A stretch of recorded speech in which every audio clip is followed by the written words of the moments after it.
Have you ever felt like you're burning cash every time you run ads on Google or Facebook? You're paying for clicks, but no one's buying.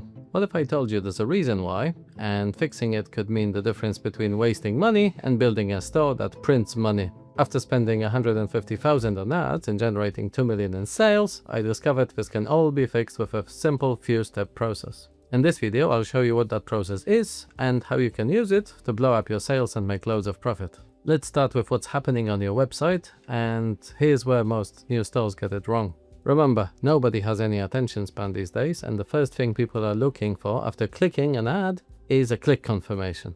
That means that whatever they expected before clicking the ad is what they're going to get. If you're advertising electronics, but your website is all about furniture, customers will bounce really quickly. So you have to make sure that your store's positioning is spot on. You have to start off with the correct welcome statement, professional design, and trust and credibility. Don't try to be too clever in terms of design, especially around navigation. Structure your store in a way that's expected by everyone. Keep the design simple, don't hide the menus, and make it easy to browse related products. Also add the trust signals like 50,000 happy customers or established in 2017. Remember that people decide whether to stay or leave in just milliseconds. Your job is to give them a reason to stick around. You should also make it easy for them to discover other similar and related products, just in case the one they clicked on is not quite what they're looking for. Use features like breadcrumbs, category links, or similar product widgets. You want to make it clear to your customers that you don't just sell one product and that you really have what they need in stock. Once your product is shown in the best favorable light, then you're going to move on to convincing the customer that you're a legitimate company.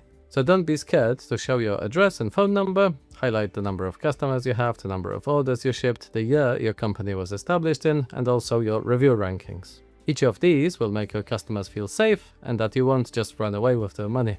Trust is at an all-time low these days, so this is more important than ever. Once your site is trustworthy and shows the products in good light, you can slowly move on to running ads. This doesn't mean your website is done, but it should be good enough for now. We'll be revisiting all the pages regularly in the future to make sure that they perform. Alright, now that your store is looking professional and open for business, let's talk about ads. Most people lose money on ads when they start. It's absolutely normal. Google and Meta have to learn about your products, what performs best, what gets the most clicks, and what's most likely to sell. This learning phase can take a few weeks, so make sure that you don't spend all your budget too quickly. Paid ads are really powerful, but they can get you into trouble really quickly if you don't approach them carefully. You might be trying to advertise on multiple platforms at the same time. From my experience, that's a mistake. If a platform like Facebook clearly doesn't work for your products, you can move on to Google, but working with both of them at the same time will be difficult. Don't split your attention, focus on nailing one platform before moving to the other. You really can generate millions in sales with just one platform.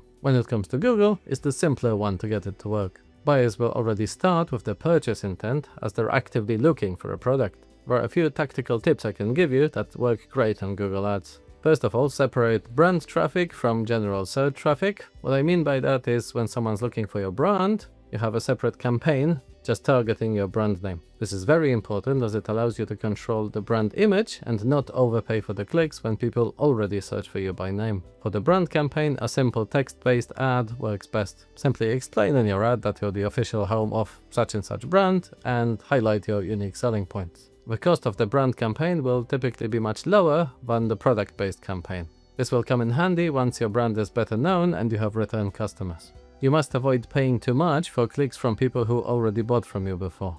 That's because the existing and returning customers should be a source of profit for you. This next tip will make a huge difference to your growth rate and profit. It's all about making sure your campaign is the right size. But how do you know that? I use a simple document to try the daily ad spend and new customer purchases side by side. I update it manually every day in the morning, and this forces me to log into the advertising platforms and stay on top of the ad performance. You can automate it, but it's really important that you still look at it every day. Doing it manually is my way of making sure I never miss anything. Once you run the ads for some time, you will see return from advertising stabilizing at some level. You have to compare that to the gross margin on your product just to make sure that you're still in a profit region. I made a profit calculator sheet for this purpose. You can find it linked in the description below. You'll probably quickly notice that your ad spend will increase in line with your revenue, and that's a good sign. It means your advertising is working and your business is growing. If your products are seasonal, it will make sense to pull back on the spend during low season months and crank it up during high season.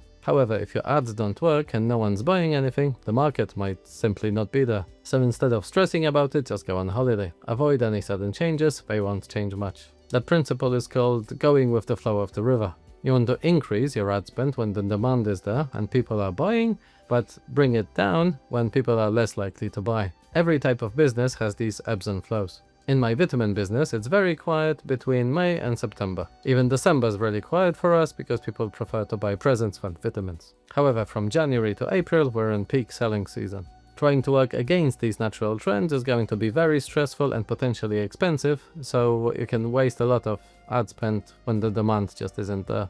Once you've been in business for some time, you'll be much more comfortable with managing budgets for your ad store. So if you're serious about getting your e-commerce operations on the right track, book a strategy call with me using the link in the description below. I'll point you in the right direction for your business. So now that your advertising is bringing new hot clients every day, you still have to address the issue of making them return and buy again and again. All successful stores use a mixture of various marketing techniques in addition to paid ads. In this video here, I'll show you what the best marketing techniques are and how you can use them in your own store. Only relying on paid ads will prevent you from growing as quickly as you otherwise could, so make sure you watch that video next.